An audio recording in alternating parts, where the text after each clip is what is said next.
Captain Foley here, welcoming you all back for another new and exciting episode of Trekyards. Joining me today, as always, is the incredible Commander Calkins, as well as a special guest.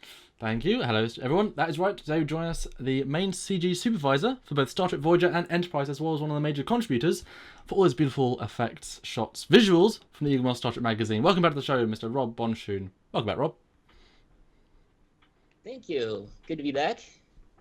Okay, so today we're going to be going back to Voyager and talking about Rick Sternbachs' original design sketches for the Delta Flyer and the process that Rob himself took to turning those sketches into the incredible 3D model actually used in the show.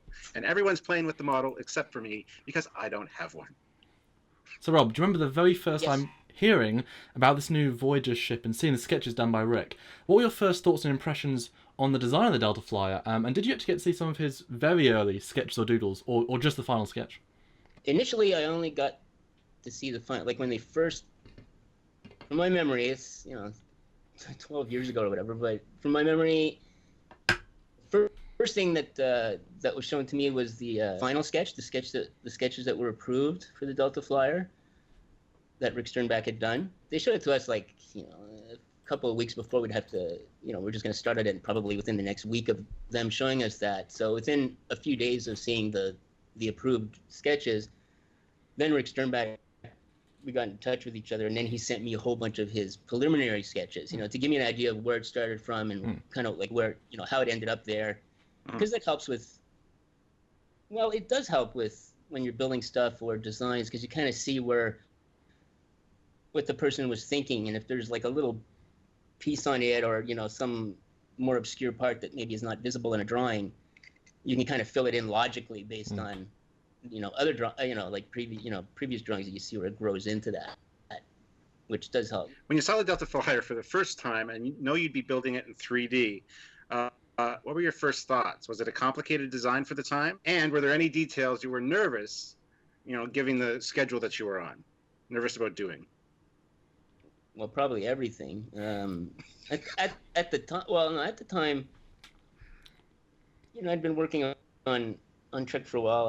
I think I don't think I was a supervisor yet. I was like the main part, my main core group, but I had not been promoted to supervisor, which is good because that meant that whatever it is that they gave me to work on, I could spend all my time working on it. Usually model building, you got to pretty much, if you ask any of our model builders, that's one area where you really got to be on it like every day, and it can take 2-3 weeks to build a model. Well, even then, you might not be finished to your satisfaction in any way. And it's not because you're not good at it or anything like that. And usually they came out really well. But, from our regular model builders, Pierre Drolet and Brandon McDougall and guest model builders like Koji Koromura, they're all really good. And I just wanted to contribute. Like I had asked, I said, look, if for some reason, you never know what's going to happen in life, I'd like to contribute, like build a ship, not just do another anomaly, because at that point I was doing a lot of anomalies. I was known for doing, they just kept using me to do all these weird space effects and stuff, but I was like, I'd like to contribute a key ship, like not a ship of the week, but a ship that's going to show up again and again. The Voyager's already done, so what, and, the writers obviously came up with the idea of the Delta Flyer, and obviously it was approved, and Rick Sternbach designed that and sent it to me, and Mitch said, do you want to do that as your, as the just-in-case ship, depending how long this all lasts. It ended up working out that I did a few more ships later down the line because I'd stayed on, you never know how long a show is going to stay on the air or when it's going to be canceled, so. But anyway, I got to do the Delta Flyer, and I remember I was really gung-ho. I wanted Rick to like not have any doubt in his mind that when he looked at the CG model, that it was the Delta Flyer as he drew it. I kind of probably overdid it in that sense. I made sure every line, I had the blueprints, in model. Everyone is supposed to do that, but I stayed late, didn't sleep, I overdid it, probably overdid it in that sense, but I wouldn't take any of it back because I had fun doing it. And it's a great looking model. I think it still holds up. And we did some pictures pre, and you'll see the renders next to us, and it still looks absolutely amazing. The only thing that weirded me a little bit is at that point, even though I've done modeling and everything, but for a little while there, all I was doing is all these anomalies things. So I was back to modeling, and I was only nervous about the organic part of the shape. I know you're looking at it going, meaning why? Like, well, if you look at the curve of it, the side of it, I had to figure out how to break down the different pieces, so that I could get, the side profile and then the top profile, the top looking down, so that all the curves, came together properly. You could do a 3D view, but now it's got to be a 3D model. So and notice if you look at the flyer, there's not a straight line on the, look at the sides of it, the top of it. There's no straight lines. Yeah. So I was intimidated by that, not the details or anything else about the ship, but just that, because I just hadn't done a lot of that. But luckily, sitting in front of me was a good old friend of mine, Tarek Mirza, and he was more of a creature guy. He did organics. He was like and that's what he liked. I mean, he just wanted to do organic mostly. He could do ships too, but he liked doing organics. So he was sitting right in front of me, and I asked him, I said, can I ask you for help if I need it, or whatever, because he knows how to, he really was very comfortable with doing that. So that was really nice. I mean, he would help me out if I'd get into a jam, or if I said, look, I'm trying to get this curve to work with this. Am I using the right functions here in Modeler, or is there an easier way, or do I just have to do it, this way, or manually, or maybe what I would consider the slow way? And I thought maybe there was a button, or, and he'd be able to tell me yes or no. And so tell us a little bit how you start actually bringing the ship from life. So you've got the sketches, you've got the pictures. How did you actually make it in 3D? What program did you use? And what was the process actually like? So it was built in Lightwave. And I mean, the first thing I did was scan the really nice sort of blueprint views that Rick Sternbachs had drawn up. And I put one in each view in Modeler, top, side, bottom, and, put the drawings and made, matched up their sizes so that, like everything matched up in the 3 windows. And then it was like, okay, where do you, and I just started building a part. I was just like, what part do I start with? And I said, all right, let's just start with the outline, and that's where Tarek, my coworker's help, came in, because it was like, all right, to do this shape, would you do the outline and then spin it and then cut, Boolean the section out, or would you, like, how would you approach getting that, that top shape? And then, if you look underneath the Delta Flyer, there's, like the hatch and this other part. It's almost like the top part is a shell, and this underneath part kind of just like attaches itself to the shell. I mean, that's how it's drawn. The best way to do it was to build the shell, forget this landing part, bottom part here, forget that for now. This would be a separate piece that would just slide in, and we would just do the shell. So the top, get the shape right and everything, then do the bottom shape, because that could really just slot right in. If you look at the lines of it, the edges aren't like, it's not like it's all molded into it and smoothed into it. All right, so we know that Rick is known for his very detailed sketches. Did you stay very true to those sketches that Rick gave you? And exactly how much detail is there in this model? And how long did it take from beginning to end? You're going to have to define how much detail there is in the model. There's everything that Rick drew on that piece of paper. No more, no less, I guess. And in that, what I mean by that is, I really wanted him to walk away, like, that's exactly what I drew, because I just didn't want anything, I mean, everything. And in terms of Rick Sternbachs, yes, his details, yes, he gave me a lot, like after he'd given me the bigger, like, all-encompassing 3 views, which I could start with no problem. It's not, the ship isn't so big that, you're going to zoom. It's not like a Voyager-sized ship where now there's going to be a ton of little details. I mean, it's not a huge ship, so I could already see a lot of the details. But he did like a close-up of like every sort of close-up of the impulse engines, like one side, or the close-up of the reaction control thrusters, in the front here. He drew like just that, like on one piece. So I could really see like every vent, like which direction they're pointing in, and how he wanted it set up, in the colors. And there was just like, if there was any question I had, Rick knew everything about it, as if it was a real thing that he had built, you know, at JPL or something. Sounds like Rick. I'd call him up, and if I was unsure about a color, next thing you knew, I'd get in the mail the next day through the internal mail. I'd get Pantone chips with the exact, I mean, even beyond what Lightwave could really replicate. And how long did it take to build the model from beginning to end? I'd say about 3 weeks. Nice. Which is a little long compared to a guy who's doing like one of our modelers that all they do is model like day in, day out. I mean, the modelers on our teams are usually like 24 hours. That's all they do. Well, 24 hours. I mean, full day of work. A full day of work is modeling. And it never ends. It's because, in the sense that they always have something to do, because even if there's not a new hero ship, there's a ship of the week. If you remember on Voyager, there was always a new ship every week. And it didn't need all the detail that some of the, you know, the longer a ship was going to stay in the show, then the longer it took to build and the more detail you had to put in it. You know, or whatever was going to show up first. Sometimes it'd be like, you realize that only like one side of a ship would show up first in this particular episode, or we'd just do like, kind of show only one part of the ship if the script allowed us to get away with it. And then until it came up again, maybe the next episode or the episode after that, then we'd go to the side that we didn't finish and then finish that. So then for the, you know, then it was like done, you know, when the, maybe the next episode where the ship came up again.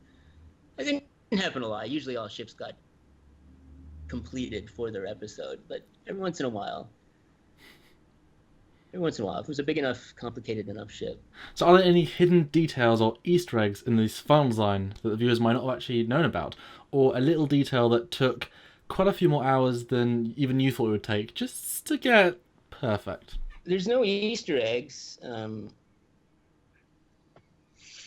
don't know why. Mojo, it's funny, one of my coworkers always used to think of Easter eggs in every shot he did. I mean, he'd have an Easter egg. He had 20 Easter eggs in every shot. You know, jokingly I say, you know, Babylon 5 ship would show up in every shot if he could have done it at the time, you know? I mean, and in Babylon 5, a starship would show up in every shot at the time when we were doing both shows. You know, it's like, if he could get away with it, I'm saying, you know, it's like he likes little things like that, which are fun, admittedly. You know, flying the starship. But I just, like I said, on this one, I just wanted so much to just, I wanted Rick to walk away going, nobody fudged with it, and then get... And you know, no one argued with me. You know, I just, you know, because sometimes the artists, and remember, you know, we're animators, and technically, you know, people think we're very technical, but if you sat there for a day, let's say, you know, someone came in and sat with us for a day that's watching, they're artists. We're, you know, the attitude of most of the people in there is more of an artist. I shouldn't say attitude, but temperament. So people can get very protective of their work, and even if it's blatantly wrong, they get mad. They don't want to change it. It's whoever wants to change it that's an idiot, you know, or not an idiot, but you know, they don't want to change it. You know, they're wrong. Yeah. The producers are wrong. The designer's wrong because those facades are meant to be purple. I know they are. It's Voyager. They're meant to be purple. No, that's not everybody, and since when I became a supervisor, I learned very quick how for production and people like Rick and the CG, like not CG, but I mean the overall effect supervisors that are at Paramount that watch over everything practical CG, like they watch over all the effects in the show. You know, it's frustrating to them to get these little nitpicky, you know, and someone's arguing with them and they're like, God, we just want to go home, you know. It's like, and I get, you know, and I understood what they meant. It's just like, people are already pouring their hearts into this show more than the producers could ever have imagined. Not the shape, but how they come off, and that's the warp nacelles, those sort of tucked in warp engines, because they don't do so on the little toys that, you know, we got, but the two sides sort of like they slide out diagonally, and when those slide out, then they become warp drive engines. That's the setting for the ship when it's in warp drive. And if you see the ship in any of the episodes with the warp stars, you'll see that the sides where the warp engines are extended. And that was difficult because it wasn't linear. again, and everything is a curve. There's not a straight line anywhere. So it was so getting the assembly to work and for that to be able to cut out and have detail in there, so that when it comes out, it's not like some just flat surface and there's things going on, and and that it would slide out in a way that didn't look clunky or and that matched. Everything hooked up right, and there was no polygons sliding through other polygons, and you think weird things happen sometimes when you're breaking ships apart, or when you're cutting polygons on an object. Sometimes, even though it's a very clear cut, you're still working with software, it's doing math, and sometimes you just can't do the cut properly, and you have to pick another place and time. Like even if it's, in space, it might be like 5 centimeters over or something. I know it's silly, but it's like you move your cut, just 5 centimeters, and all of a sudden everything works, But the 5 centimeters closer to or where it was before, you get bad polys and weird, weird points in the model flying off, and it's you're still working with a computer program, and it's got its they all have their glitches. Having spoken to Rick about this design previously, it pretty soon became clear that the model and the interior sets were slightly out of proportion to each other. Were you at all concerned with the scaling? As we know, the Delta Flyer shouldn't really even be able to fit through the Voyager's hangar doors. Now, we know you always build things to scale in 3D, so did you know that this would be a problem down the road, and what did you think about the scaling issues? Well, I didn't necessarily know that from the get-go that the Delta Flyer was going to be too tall or too big to fit in the through the hangar doors, or fit in any hangar for that matter, at the rear of the Voyager or an Entropy-class starship. But which goes back to why the Aero Shuttle would have been really great. But anyway, I wasn't worried about it, and the reason is that you can easily scale things up and down. So yeah. And the only shots that it really mattered were the shots where they're physically together in the same scene, and like the where you're seeing the flyer actually like go into the bay or out of the bay. Then one of them had to be adjusted. So the one with the least amount of lights got adjusted. So it wasn't the flyer usually. That's cool. For some strange reason, in this particular software, when you scale up sizes, everything works fine. Like the surfaces will scale up, everything will scale up, but the lights won't scale up. In other words, whatever their fall off is, will not, whatever factor you scale the ship, like say ×2, the lights will still stay times, if they were ×1 before, they'll still stay ×1, like they won't multiply out. So if you have a ship with a lot of lights on it and you have to scale it up by any factor, or shrink it by any factor, you unfortunately have to go through and do it to every single light that you have in there, distances. And that's just not hard, it just takes time. If there's a lot of lights. Right. Some ships don't have a lot of lights, and it's not an issue. It's not an issue. Now, when I first built the Flyer, there was no. I didn't build an interior at first. There was Rick had put a nice little this is what the size of a man looks like on the drawing, like on a side view drawing. He had the shot of a man. It says 6-foot man. I built everything to scale up to the 6-foot man, and that at the time is what he thought the size of the ship would be. Like it wouldn't be this really big. I mean, it'd be big, but it wouldn't be what it turned into. It suddenly started sort of growing compartments inside the ship while nothing was going on the outside. It was slowly, again, they're all TARDISes, but this one really started to grow into the TARDIS. Thing is, different people were doing, once the model was basically done, and then it goes off to, depending on the shot, depending what animator gets the shot, they may have to modify things to work within their shot. And the modifications they do to the Flyer, they then would put in a separate folder that is related just to that episode and whatever scene numbers are within that episode.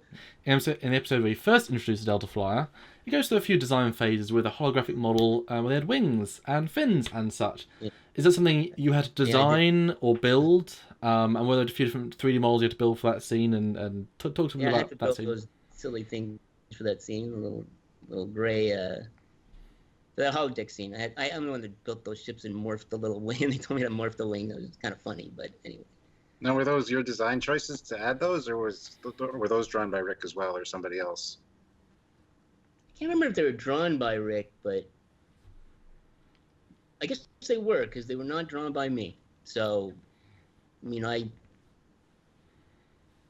well, because my sensibility, I wouldn't do something like that. Like, I don't know how to. But it was meant to be explain that any better. extreme. It was meant to be extreme to make the I ship wouldn't look have normal liked again. the extra little things that he added. I wouldn't have. Go faster would've added- stripes. You need flames. You need neon. You need a neon bottom bit. Yeah, and it would have to, and as it goes forward, it would have to bounce like this. Well, this section, yeah, perfect. Yeah, This section just comes out. It's fine. It gets some purple lights, like, slowly flicking around the bottom part. It's like, so underneath it look really cool. Now, we know you've already talked about the extendable warp engines, but there's two fun little features of the design that included the retractable warp nacelles and the extendable secondary impulse engines in the Mark II. Talk to us about these details and what the exact challenges were to build elements that would actually come out of the hull.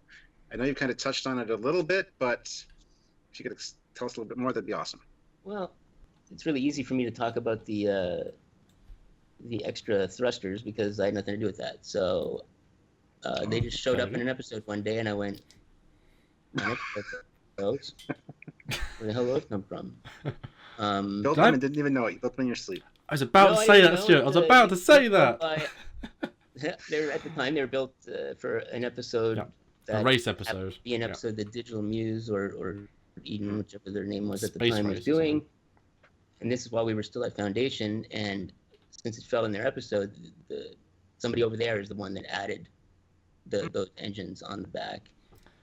They look fine to me. I mean, they match the rest of the design aesthetic. They take out even more internal room. But because they have lots of internal room. I was just going to say that.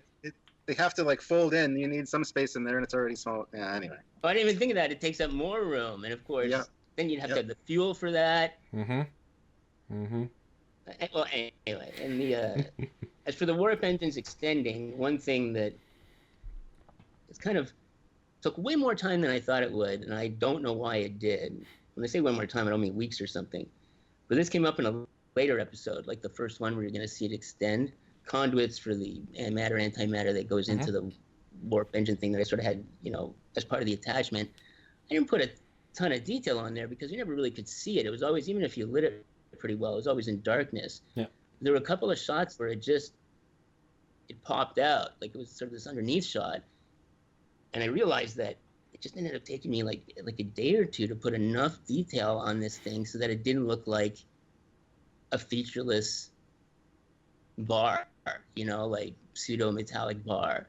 Yeah. Like even right now I'm saying it, I'm like, well, how long? What would you have to put on it to see it? Like, it shouldn't be that difficult, but it just ended up being in that particular lighting, which was approved and everything. So if no one had ever seen it, I would have just done a different angle, a different lighting, so I didn't have to, so we didn't have to do that. But everything had already been approved in that sense.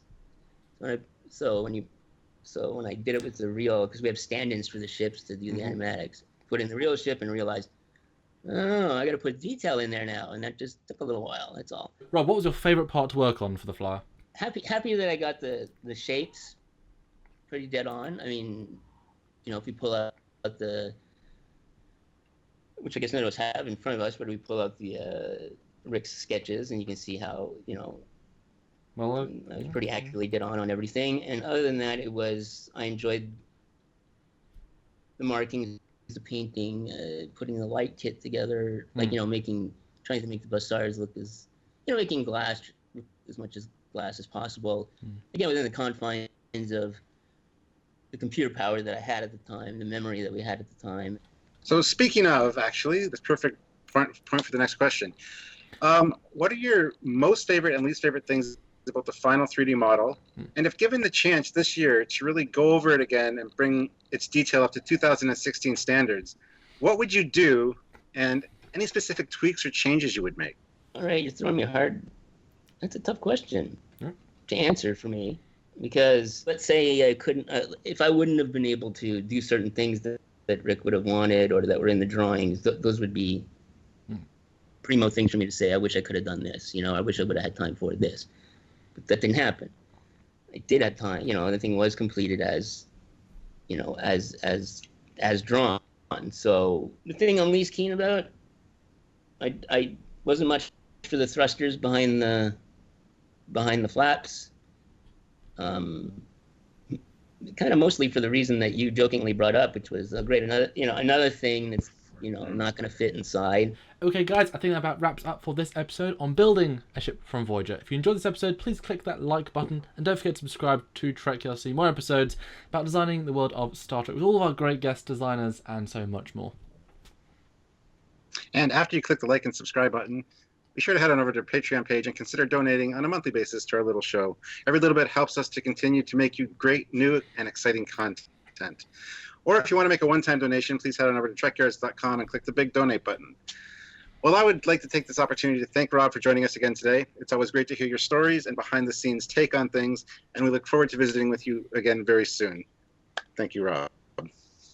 Thank you, guys, and always enjoy it very much. And if anyone else, if you guys remember or have, or if someone remembers something about the flyer that I didn't, that worked on the show with me, write me and let me know so I can correct it.